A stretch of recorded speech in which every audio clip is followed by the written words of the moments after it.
Hello friends, welcome back to management mantra by doctor Varsha Gupta. कैसे हैं आप सब? आई होप कि आप लोगों की तैयारी बहुत अच्छी चल रही है। और जैसा आप जानते हैं कि एनटीयूजीसी नेट की हम यहाँ पर प्रिपरेशन कराते हैं, साथ ही साथ वो सारे टॉपिक यहाँ पर कवर हैं जो आपके मैनेजमेंट से रिलेटेड जितने भी आपके सब्जेक्ट्स हैं उनमें यूज होते हैं। Like MBA, BBA, MCom, BCom सभी में आपको ये जो टॉपिक है ये देखने को मिलेगा और जो बहुत ही ज्यादा इंपॉर्टेंट भी है। अगर मैं एनटीयूजीसी नेट की बात करूं तो यूनिट 2 में आपका ये टॉपिक है ना, जिसको हम कवर करने वाले हैं, ट्रांजैक्शन एनालिसिस, जो अपने आप में बहुत इंपॉर्टेंट है। जो आपका इंडिविजुअल बिहेवियर होता है, इंटरपर्सनल बिहेवियर होता है, उसके अंदर ये आपका बेसिकली आता है। ठीक है, तो ये ट्रांजैक्शन एनालिसिस क्या होता है, इसकी कौन कौन सी ईगो स्टेजेस होती हैं, कौन कौन सी लाइफ पोजीशन होती है, कौन कौन से इसमें ट्रांजेक्शन होते हैं, इन सारी चीजों को आज हम यहाँ पर देखने वाले हैं। चलिए तो शुरू करते हैं हमारा आज का सेशन। बिफोर स्टार्टिंग एक चीज आपको बता दी जाए, अगर आप चैनल पर नए हैं तो नीचे डिस्क्रिप्शन बॉक्स में आपको ना टेलीग्राम की एक लिंक मिलेगी। उस टेलीग्राम लिंक को आप लोग ज्वाइन कर सकते हैं, जहां पर मैंने आप लोगों को प्लेलिस्ट अलग से सेंड किया हुआ है। ये जो प्लेलिस्ट है ये आपको पूरा एनटीयूजीसी नेट का यूनिट वाइज प्लेलिस्ट प्रोवाइडेड है, जिसमें आपके ऑलमोस्ट सारे टॉपिक कवर हैं। आपके मैनेजमेंट सब्जेक्ट कोड जो आपका है 17 उससे रिलेटेड, और अगर कोई टॉपिक आपका रह जाता है तो वो मैं आप लोगों को करवाई रही हूँ। ठीक है, तो वो सारी की सारी चीजें आपकी प्लेलिस्ट में ऐड होती जा रही है, तो उसको आप लोग जरूर ज्वाइन कर लीजिए, वो आप लोगों के लिए बहुत इंपॉर्टेंट है। चैनल पर भी प्लेलिस्ट पे आप इसको देख सकते हैं। तो चलिए शुरू करते हैं, क्या होता है transactional analysis. Okay, let's start. तो फर्स्ट ऑफ ऑल आपको ये समझना जरूरी है कि ये ट्रांजेक्शन एनालिसिस आखिर है क्या और ये दिया किसने है। तो सबसे इंपॉर्टेंट क्वेश्चन एक हमारे सामने आता है, तो it was introduce by the Eric Berne. ठीक है, इसको किसने दिया है? एरिक बर्ने ने दिया हुआ है, ये आप लोगों को याद रखना है। नेक्स्ट, जो ट्रांजेक्शन एनालिसिस होता है ये कुछ नहीं है, ये बेसिकली एक टेक्निक होती है जो कि पर्सन्स को हेल्प करती है ये समझने के लिए कि उसका बिहेवियर और दूसरे का बिहेवियर किस तरह का है। मतलब एक तरह से हम कह सकते हैं इंटरपर्सनल रिलेशनशिप को अंडरस्टैंड करने के लिए या समझने के लिए ट्रांजेक्शनल एनालिसिस का यूज किया जाता है। जब हम एग्जाम देते हैं जिसमें जिसमें आप लोगों का जो क्वेश्चन पूछा जाता है ना, तो वो क्वेश्चन जनरली इससे भी पूछा जाता है कि लाइक आप लोगों को हो सकता है मे बी टेबल के फॉर्म में क्वेश्चन पूछा जाए, मैचिंग के फॉर्म में क्वेश्चन पूछा जाए, या डायरेक्टली भी कई बार आपसे पूछा जाता है जिसमें ट्रांजेक्शन एनालिसिस किससे बिलोंग करता है। तो it is belong to the interpersonal relationship, ये आप लोगों को पता होना चाहिए। ठीक है, इंटरपर्सनल रिलेशनशिप। तो you can understand your own behaviour, है ना, और साथ ही साथ अदर्स बिहेवियर, ये इसका एक मेन टास्क है। ठीक है, सो this is the transactional analysis. क्या हुआ? ट्रांजेक्शन एनालिसिस वह तकनीक है जिसकी सहायता से एक पर्सन बहुत अच्छी तरह से खुद का बिहेवियर और दूसरे के बिहेवियर को समझ सकता है, जान सकता है, उसे कहा जाता है ट्रांजेक्शनल एनालिसिस। ठीक है, it is a good method to understand the interpersonal behaviour as I already told you. Now transactional analysis refers the psycho analytic process, क्योंकि ये आपके दिमाग से जुड़ी हुई प्रोसेस होती है जहां इंटरपर्सनल बिहेवियर की स्टडी की जाती है। यहाँ पर सोशल आपका साइकोलॉजिकल मॉडल्स भी यहाँ पर वर्क करता है that talk about the personal growth and personal changes. जो भी पर्सनल ग्रोथ और पर्सनल चेंजेस के बारे में बात की जाती है कि कैसे आप अपनी ग्रोथ को ला सकते हैं बिहेवियर में चेंजेस लाकर, और कैसे आप दूसरों को और ज्यादा बेहतर तरीके से समझ सकते हैं, सिर्फ और सिर्फ इसी के बेसिस पर यहाँ पर बात की जाती है। इन्हीं चीजों को समझने के लिए यहाँ पर आपको कुछ ईगो स्टेजेस भी बताई गई हैं। ये जो ईगो स्टेज होती है ये इंडिविजुअल की ईगो स्टेज होती है, मतलब एक पर्सन के अंदर चीजों को समझने की जो क्षमताएं होती हैं उसे यहाँ पर ईगो स्टेज कहा गया है। ठीक है, क्या बताया मैंने? ईगो स्टेज का मतलब क्या हो गया कि एक पर्सन के अंदर, ठीक है, सिंगल पर्सन के अंदर किसी चीज को समझने की जो क्षमता होती है उसे ईगो स्टेज कहा गया है। एक पर्सन किसी चीज को हो सकता है एज अ पेरेंट की तरह समझे, किसी पॉइंट को वो चाइल्ड की तरह समझे, और किसी पॉइंट को वो एडल्ट की तरह समझे। तो हर एक चीज को समझने के अलग अलग क्राइटेरिया होते हैं, अलग अलग तरीके होते हैं, वही यहाँ पर ईगो स्टेज के माध्यम से बताए गए हैं। ओके, चलिए आगे देखते हैं। Now to understand the transaction analysis one should understand the following. जब हम यहाँ पर ट्रांजिशन एनालिसिस की बात करते हैं तो ये ट्रांजिशन एनालिसिस एक छोटा सा टॉपिक नहीं है, ये थोड़ा सा डिटेल्ड टॉपिक है जिसमें आपको सबसे पहले कुछ चीजें हैं जो समझना पड़ेंगी, तभी आप ये ट्रांजिशन एनालिसिस कंप्लीट कर पाएंगे। फर्स्ट नंबर पर आपको समझना पड़ेगा कि जो ट्रांजिशन एनालिसिस जिसकी हम बात कर रहे हैं, जिसमें हम ईगोस की अगर बात करें तो वो ईगो स्टेज कौन कौन सी है। सेकंड पर आपको समझना पड़ेगा लाइफ पोजीशन, जिन लाइफ पोजीशंस की हम बात कर रहे हैं वो लाइफ पोजीशंस कौन सी है। और गाइज ये जो लाइफ पोजीशन जिसके बारे में मैं आपको बता रही हूँ ना, इस लाइफ पोजीशन के ऊपर क्वेश्चंस बहुत ज्यादा पूछे जाते हैं। अभी रिसेंट जो पेपर हुआ था उसमें आप लोगों से इसमें ना वो भी पूछा गया था, मैचिंग पूछा गया था लाइफ पोजीशन का। थर्ड जो है आपका एनालिसिस ऑफ ट्रांजेक्शन, कि ट्रांजेक्शन कैसे किया जाता है और इसकी ना कुछ कंडीशंस बनती हैं, तो वो कंडीशंस के नाम क्या क्या है वो भी आपसे पूछे गए हैं। And the last one is stalking, जो कि नया ऐड हुआ है। ठीक है, तो ये चार चीजों को जब आप करते हैं तब जाके ट्रांजेक्शन एनालिसिस आपका पूरा होता है।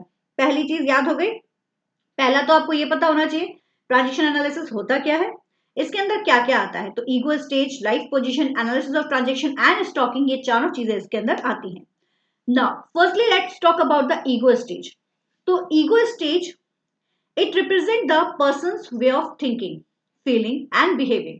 एक पर्सन किस तरह से सोच रहा है, फील कर रहा है, बिहेव कर रहा है, उसी को यहां पर बोला गया है आपका ईगो स्टेज। जैसे मैंने कहा था कि there are the 3 ego stages.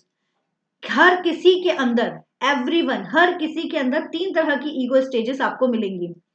हम कई बार बारिश में भीगना बहुत अच्छा लगता है, बारिश हो रही है, हमारा जो अंदर का जो पेरेंटल ईगो है वो ये कहता है कि बारिश में निकलोगे बीमार पड़ जाओगे। वही हमारे अंदर का जो चाइल्ड ईगो है वो कहता है थोड़ी मस्ती तो बनती है।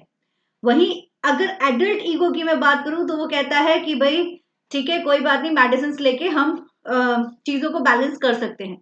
तो इस तरह से चाइल्ड, पेरेंट, एडल्ट, ये तीनों की तीनों ईगो स्टेज एक पर्सन के अंदर मौजूद होती हैं। ठीक है, everyone has a 3 ego stage, child, parent and adult. Clear हुआ ये पॉइंट आप लोगों को?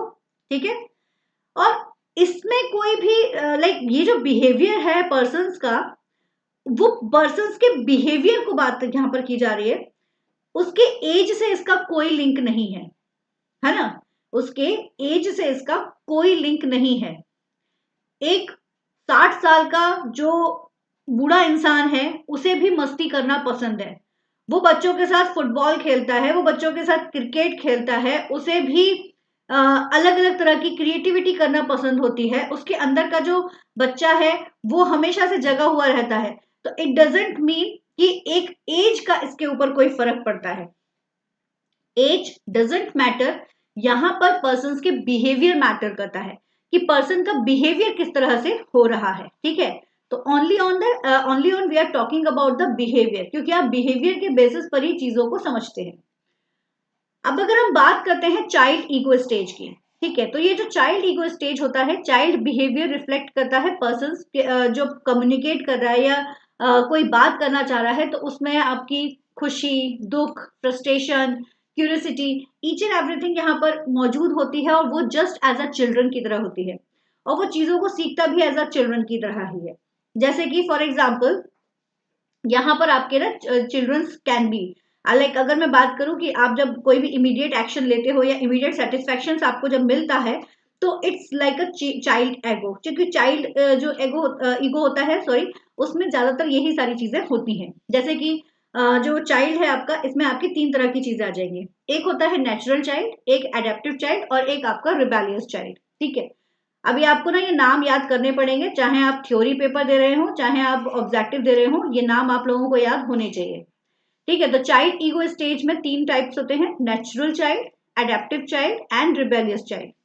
नेचुरल चाइल्ड ये नेचुरली क्यूरियस होता है, जॉयफुल होता है, स्नोरफुल होता है, और साथ ही साथ की वो अपनी खुद की जो भी उसका रिस्पॉन्स होता है, वो जो उसके दिमाग में आता है वही वो चीज सामने रिप्रेजेंट कर देता है।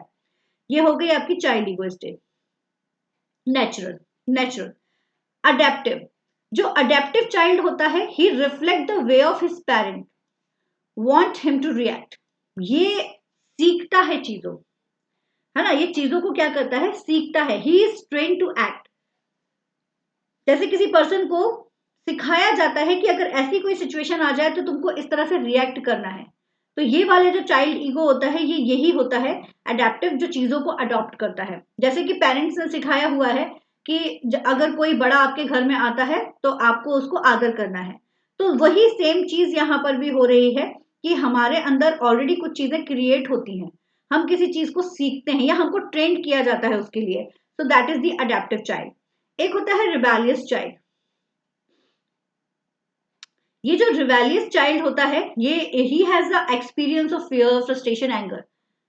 ये एक तरह से कभी भी कोई काम अगर करने वाला होता है तो उसके पहले उसका जो डर होता है वो उसके सामने आ जाता है, उसका जो फ्रस्ट्रेशन होता है वो उसके सामने आ जाता है। वही चीज यहाँ पर भी बताई गई है। So he has the experience of fear, frustration and anger, तो वो हो गया आपका रिबेलियस चाइल्ड। ठीक है, तो इस तरह से 3 आपकी यहाँ पर होंगी। नेक्स्ट ईगो स्टेज आती है पेरेंट ईगो स्टेज। मतलब हमारा जो बिहेवियर होता है वो होता है कैसा, पेरेंट की तरह का। So parent behavior is acquired through the external environment. As young child, their parent behavior remains embedded in their minds, which is reflect as a parental ego when they grown up. Like उनकी जो सोच होती है वो हमेशा इस तरह से होती है, जैसे एक मैनेजर अपने जो एम्प्लॉयज है उसको एज अ पेरेंट की तरह भी वो ट्रीट करता है ना। लाइक उसके साथ अगर कुछ प्रॉब्लम हो रही है समझने में चीजों को या किसी भी तरह से, तो वो वहां पर उसको एज अ पेरेंट की तरह गाइड करता है कि भाई तुम इस चीज को अगर ऐसे करोगे तो ये और बेटर तरीके से हो सकता है। तो इस तरह से पेरेंट ईगो स्टेज भी आपकी 2 तरह की होगी। एक होगी आपकी नर्चरिंग पेरेंट ईगो और एक होगी आपकी नेगेटिव या फिर क्रिटिकल पेरेंट ईगो। ये जो नर्चरिंग पेरेंट ईगो होता है हम यहाँ पर कह सकते हैं नर्चरिंग पेरेंट्स यानी कि नर्चरिंग मैनेजर, जो कि आपको आपके अच्छे काम के लिए आपकी तारीफ करता है ना। वो क्या करता है, अच्छे काम के लिए आपकी तारीफ करता है। और दे इंटरेक्ट विद देम, वो अपने वर्कर्स के साथ इंटरेक्ट भी करता है, उनको हेल्प करता है जब भी उनको कोई प्रॉब्लम होती है, उनको डिस्ट्रेस होता है। और साथ ही साथ ये जो नर्चरिंग बिहेवियर होता है यही उनको एक तरह से उनके पेरेंट ईगो में शो होता है। वहीं एक और आता है क्रिटिकल पेरेंट ईगो या नेगेटिव पेरेंट ईगो। ये जस्ट अपोजिट हो जाएगा आपका नर्चरिंग पेरेंट ईगो के। ये जो होते हैं ये क्रिटिकल पेरेंट टाइप के होते हैं, है ना। ये जो मैनेजर्स होते हैं ये क्रिटिकल पेरेंट टाइप के होते हैं, जो कि पुअर परफॉर्मेंस को क्या करते हैं ना, सुधारने की कोशिश नहीं करेंगे, ये उसको इग्नोर कर देंगे। जो पुअर परफॉर्मेंस होती है उसको ये क्या करते हैं, इग्नोर करते हैं, ये उनको हेल्प नहीं करते हैं कि वो किसी तरह से इंप्रूव कर दें या कुछ। ये क्या चाहते हैं कि भाई इनका एक क्रिटिकल एटीट्यूड होता है बाय इंटरेक्टिंग विथ अदर्स, कि नहीं अगर इसने गलत किया है तो इसने गलत किया ये खुद सीखे, इस टाइप वाला उनका एटीट्यूड होता है, वो उसको सिखाते नहीं है ना। तो ये थोड़े से मैनेजर जो होते हैं क्रिटिसाइज करते हैं, ये सामने वाले को एहसास दिला देते कि नहीं यार तुम्हारी मेरी कंपनी को जरूरत ही नहीं है, ऐसी वाली जो फीलिंग लेकर आते हैं ना वो होते हैं आपके नेगेटिव और क्रिटिकल पेरेंटिंग को स्टेज वाले पर्सन। ठीक है, तो इस तरह से यहाँ पर हमने 2 देख लिया, एक हो गया पेरेंट और एक हो गया हमारा ईगो स्टेज चाइल्ड। अब नेक्स्ट आता है एडल्ट ईगो। ये जो एडल्ट बिहेवियर होता है दैट ये थोड़े से रैशनल थिंकिंग या लॉजिकल थिंकिंग वाले पर्सन होते हैं, जो कोई भी डिसीजंस लेते हैं अगर तो उसमें ना थोड़ा सा फीलिंग्स, है ना, लाइक थोड़ी सी फीलिंग्स के साथ में दिमाग का भी यूज करते हैं। जो भी डिसीजंस ये लेते हैं उसमें फैक्ट्स और फिगर्स को ये लोग यूज करते हैं, बहुत ज्यादा इमोशनल में बहकर, इमोशंस में बहकर ये अपने डिसीजंस नहीं लेंगे। ये थोड़ा सा जो डिसीजंस लेते हैं वो डिसीजंस ये लेते हैं किस तरह से, चीजों को सही करके, है ना, फैक्ट्स एंड फिगर्स को देख कर लेते हैं। तो थिंकिंग वाला फंडा यहाँ पर काम आएगा कि ये लोग थिंकिंग, रीजनिंग, एक्सपीरियंस, डिस्कशन, इन सब के बेस पर ये काम करते हैं। तो ये आपकी 3 ईगो स्टेज होती हैं, है ना, जो हर एक पर्सन के अंदर आपको मिलेगी। क्लियर हुआ ये पॉइंट? चलिए नेक्स्ट पॉइंट देखते हैं, लाइफ पोजीशन। ये भी अपने आप में बहुत इंपॉर्टेंट है। जस्ट वेट अ सेकेंड, मैं एक बार ये कैमरा ऑन करने की कोशिश करती हूँ, अगर हो गया तो ठीक है, अदरवाइज इसको हम हटा देंगे।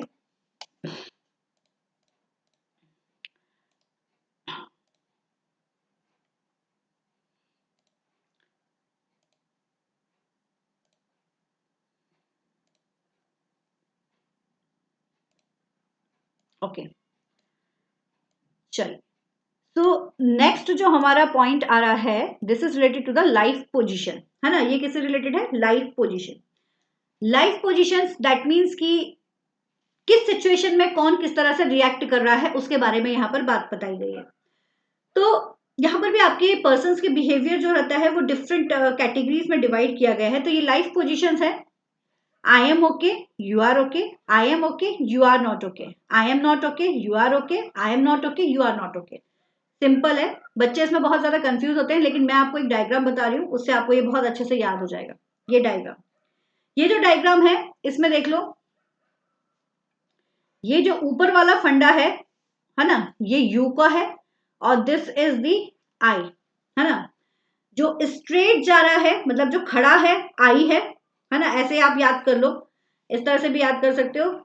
एक आपको ये पता होना चाहिए कि ये जो खड़ा वाला पर्सन है, यानी कि आपका जो वर्टिकल लाइन जा रही है, आई हमारी वर्टिकल होती है, तो वर्टिकल लाइन वाला जो पोर्शन होगा वो आपका होगा आई, और जो हमारा हॉरिजॉन्टल जाएगा वो हमारा होगा यू। ठीक है, I am not okay with me, you are not okay with me, I am okay with me, you are not okay with me. ये हमने कंडीशंस यहां पर ले ली हैं। अब देखिए क्या हो रहा है, मैंने कहा था पहली condition I am not okay, you are okay. ठीक है, I am not okay, you are okay. इसमें क्या पोजीशन बोली जा रही है वो भी आपको याद रखना है। मैं तो ठीक नहीं हूं लेकिन तुम जरूर ठीक हो। आपने देखा होगा कुछ लोगों की आदत होती है जिसके पास जो भी होता है, कुछ भी होता है, तब भी वो रोता रहता है पूरे टाइम कि यार मेरे पास नहीं है, तुम्हारे पास तो सब कुछ है। खुद के पास मर्सिडीज है लेकिन दूसरे की गाड़ी देख के चिढ़ना है। तो वो वाला कंडीशन जिसकी होती है वो यही कंडीशन होती है ना। तो I am not okay, you are okay, one down position. ये क्या करता है, हमेशा अपने आप को ना थोड़ा सा डाउन ही समझता है कि नहीं, सामने वाला जो है ना वही बेस्ट है, और हमेशा ये समझता है कि काश मेरे पास भी ऐसा कुछ होता। तो ये वाले जो होते हैं ये होते हैं I am not okay, you are okay. ये सबसे हेल्दी पोजीशन होती है, हेल्दी रिलेशन होता है I am okay, you are okay, है ना। This is the healthy position, because यहाँ पर दोनों एक दूसरे की प्रोग्रेस से खुश होते हैं, दोनों एक दूसरे की हेल्प के लिए तैयार होते हैं। So this is the second condition. The third condition is I am not okay, you are not okay. ना तो मैं ठीक हूं ना तुम ठीक हो। This is the hopeless position. ये जो पोजिशन होती है ये किसी काम की नहीं बचती कि भाई यहाँ के जो लोग होते हैं ना वो बड़े ही टेरिबल कंडीशंस वाले होते हैं, ना वो खुद खुश रहते हैं ना वो दूसरों को खुश रहने देते हैं। जैसे इस तरह के कुछ क्रिटिकल मैनेजर्स होते हैं जो हर वक्त किसी ना किसी चीज में कमी निकालते रहते हैं और कभी एम्प्लॉयज को मोटिवेट नहीं करते हैं कुछ भी इनिशिएटिव लेने के लिए। वो वाले जो कंडीशन है ना वो यहाँ पर आएगी। एक होता है I am okay, you are not okay, one one up position. आप कैसे याद रखोगे, जहां इसने बोला आई एम ओके यानी कि अपने आप को ये ऊपर समझ रहा है इसलिए अप पोजिशन, जहां इसने बोला आई एम नॉट ओके अपने आप को नीचे समझ रहा है इसलिए वन डाउन पोजिशन। तो I am okay, you are not okay जो कंडीशन आ रही है इसमें क्या कह रहा है कि वन अप पोजिशन। जैसे कि जो मैंने कहा बस वही ठीक है, जो मैंने किया बस वही ठीक है, तुम जो कह रहे हो तुम जो कर रहे हो वो गलत है। ठीक है, ये वाली जो कंडीशन होगी that is comes under the I am okay, you are not okay. ठीक है, तो इस तरह से ये चारों पोजीशंस आपकी काम करती हैं और इसके ऊपर मैचिंग का क्वेश्चन कई बार पूछा भी गया है। अभी रिसेंटली 2022 में भी आपका ये क्वेश्चन पूछा भी गया था।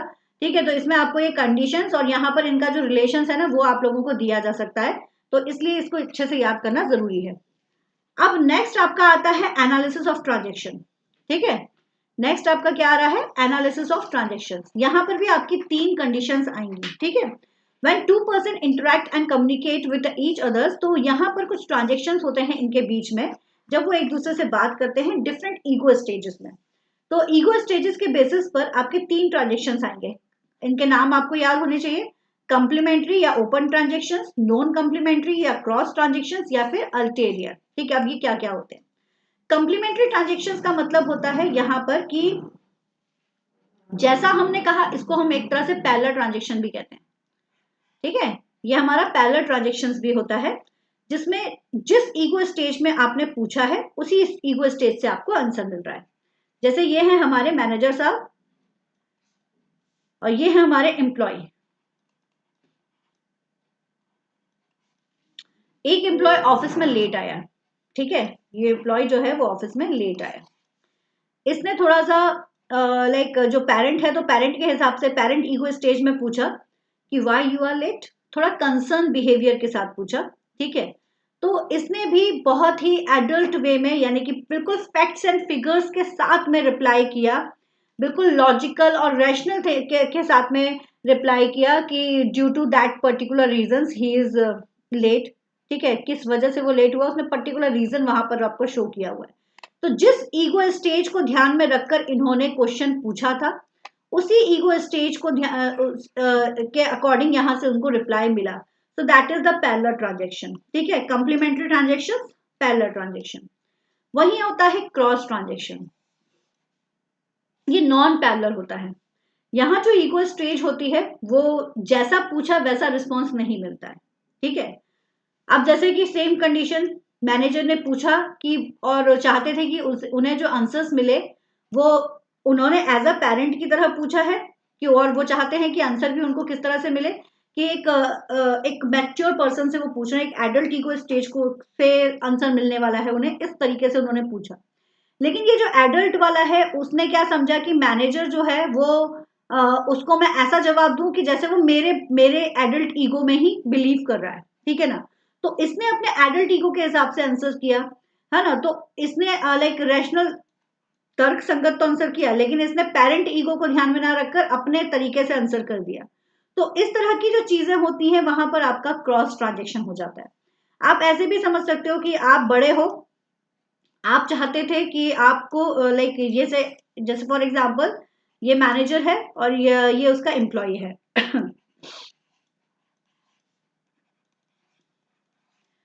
आप चाहते थे कि आपने एक केयरिंग बिहेवियर के अकॉर्डिंग सामने वाले से आंसर किया। ठीक है, आपने आंसर किया एक पेरेंट की तरह केयरिंग होकर कि सामने वाले से आपने आंसर किया है कि भाई क्या रिस्पॉन्स मिलता है या जो भी कुछ है। लेकिन ये जो बंदा है ये चाइल्डिश आंसर ना करते हुए ये आपको एडल्ट की तरह आंसर कर रहा है ना। ये आपको एक एडल्ट समझ के आपको आंसर कर रहा है, आपको पेरेंट समझ के आंसर ना करके आपको एडल्ट समझ के आंसर कर रहा है ना, या फिर आपको चाइल्डिश बिहेवियर के अकॉर्डिंग आंसर कर रहा है। तो इस तरह की सिचुएशंस में क्या होता है कि ईगो स्टेजेस यहाँ पर मैच नहीं खाती हैं। किसी पर्सन ने किसी बिहेवियर को रख के आंसर किया, किसी पर्सन ने किसी बिहेवियर को आंसर किया। ज्यादातर जो झगड़े हो जाते हैं या जो मन मुटाव होता है वो ज्यादातर इसी वजह से होता है कि बिहेवियर नहीं समझ पाते हैं। तो उसका मेन रीजन यही है कि आपने चाहा था कि आपको रिस्पॉन्स कुछ और मिले, है ना, लेकिन आपको रिस्पॉन्स कुछ और ही मिलता है।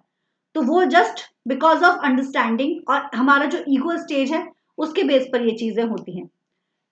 थर्ड आता है आपका अल्टीरियर ट्रांजेक्शन। ये अल्टीरियर ट्रांजेक्शन जो रहता है ये बड़ा ही डिफरेंट होता है। ये ना एक्चुअली इसमें प्रॉब्लम ये होती है कि ऑलवेज इन्वॉल्व टू और मोर ईगो स्टेज। यहाँ पर दो या दो से ज्यादा ईगो स्टेज जो होती हैं वो पैरेलली इन्वॉल्व होती हैं, है ना। और एक हम कह सकते हैं कि एक जो रहता है बिहेवियर वो हमारा वर्बल होता है और एक जो रहता है वो अनस्पोकन होता है, यानी कि वो साइकोलॉजिकल ट्रांजिशन होता है। जैसे कि फॉर एग्जाम्पल बड़ा सिंपल सा है कि किसी ने कोई नई ड्रेस खरीदी है, ठीक है, एक न्यू ड्रेस बोरो की है या परचेज की हुई है। तो वो जो न्यू ड्रेस है आपसे पूछा कि बताओ कैसी लग रही है। उसके सामने उसे बुरा ना लगे, आपने बोल दिया कि यार yes very good, it's very nice, तुम पर बहुत अच्छी लगेगी। लेकिन दिस इज द वर्बल, ये तो हो गया वर्बल वाला।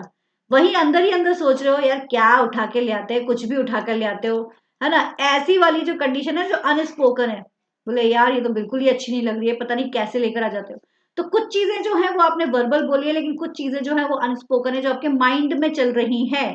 तो ये जो एरो दिख रहा है स्ट्रेट वाला, ये तो आपने बिल्कुल वर्बल बोल दिया है। और ये वाला जो है दिस इज द अनस्पोकन वाला जो आपके माइंड में चलता है। ठीक है, तो वो वाली कंडीशन होती है आपकी अल्टीरियर ट्रांजेक्शन। तो इस तरह से ये तीन ट्रांजेक्शन आपके यहाँ पर वर्क करते हैं। अब नेक्स्ट आता है आपका स्ट्रोकिंग। स्ट्रोकिंग एक अनदर इंपॉर्टेंट कंसेप्ट होता है ट्रांजेक्शन एनालिसिस के लिए, which can be exhibit in the form of recognition that we usually get from the people around us with which can be either positive recognitions, negative feedback or attitude of indifference। कहने का मतलब ऐसा है कि stock मतलब हमको एक तरह से कुछ किक लग रही है। किस तरह की किक कि भाई ऐसा कहते हैं कि जो हमारे साथ पर्सन्स हैं वो कहीं ना कहीं हमें किसी ना किसी चीज के लिए गाइड करते हैं। ठीक है, हमें कहीं ना कहीं से कहीं ना कोई फीडबैक देते हैं। वो फीडबैक आपका पॉजिटिव भी हो सकता है। अब ये कहा जाता है कि अगर मान लीजिए आपको दो तरह के फीडबैक मिल रहा है, एक पॉजिटिव है ना, और एक आपका नेगेटिव है। जो पॉजिटिव फीडबैक है वो आपका फॉल्स फीडबैक है, जो नेगेटिव फीडबैक है वो आपका एक्चुअल फीडबैक है ना। तो इनका कहना यह है कि जो आपको स्टॉक मिलता है, जो आपको कुछ नया सीखने को मिलता है, वो एक्चुअल प्लस नेगेटिव से ज्यादा बेटर मिलता है एज कंपेयर टू झूठा और पॉजिटिव हो। ठीक है, जैसे कि वो ड्रेस वाली कंडीशन है ना, अगर कोई भी कंडीशन मान लो कि ड्रेस वाली कंडीशन है, तो वो ड्रेस अगर वाकई में उसके ऊपर अच्छी नहीं लग रही हो, ठीक है, लेकिन ये नेगेटिव था फीडबैक, लेकिन अगर वो एक्चुअल होता तो इसके लिए ज्यादा बेनिफिशियल होता कि यार ठीक है मैं कुछ नया ट्राई करता हूँ। वहीं अगर उसने कह दिया झूठा कि भाई यार ठीक है अच्छी लग रही है, लेकिन वास्तव में वो अच्छी नहीं लग रही हो, तो इस केस में ये जो पॉजिटिव वाला है कहीं ना कहीं से उसके लिए जो रहेगा वो कैसा हो जाएगा, उसके लिए एक तरह से वो बेटर नहीं रहेगा, है ना। तो इसलिए कहते हैं better to have a negative stock than the indifferences as it will be least show our presence, है ना। तो दैट मीन्स कि negative stock is much better than the positive false statement. तो वही चीज आपकी कहलाती है stalking. Okay, so this is all about today. ये था हमारा आज का सेशन। आपको एक बार सारी चीजों को शो करा देते हैं। ये देखिए, ये है ट्रांजेक्शन एनालिसिस जो कि इंटरपर्सनल रिलेशनशिप को शो करता है। इसमें हमने देखी चार चीजें, ego stage, life position, analysis of transaction and stalking. Ego stage आपकी तीन तरह की होती हैं, child ego, parent ego, adult ego. Life position आपकी चार तरह की होती हैं। एनालिसिस आपका तीन तरह का होगा, कंटेम्प्रेरी, नॉन कंटेम्प्रेरी, अल्टेरियर, और लास्ट आपका आता है stalking. So this is all about today guys. ये था हमारा आज का session. Thank you so much for listening. अगर वीडियो पसंद आए तो लाइक जरूर कीजिए, अपने नोट्स साथ ही साथ प्रिपेयर करते जाइए, बहुत इंपॉर्टेंट है। वीडियो को शेयर कीजिए, फर्स्ट टाइम है तो सब्सक्राइब जरूर कीजिए, बेल आइकन दबाइए, टेलीग्राम जरूर ज्वाइन कर लीजिए जिससे आपको अपकमिंग सारी जो भी वीडियोस हैं उनकी इन्फॉर्मेशन भी मिल जाए, प्लेलिस्ट मिल जाए, इंपॉर्टेंट नोट्स भी मिल जाते हैं। Okay guys, thank you so much. Keep study hard with smart. All the best.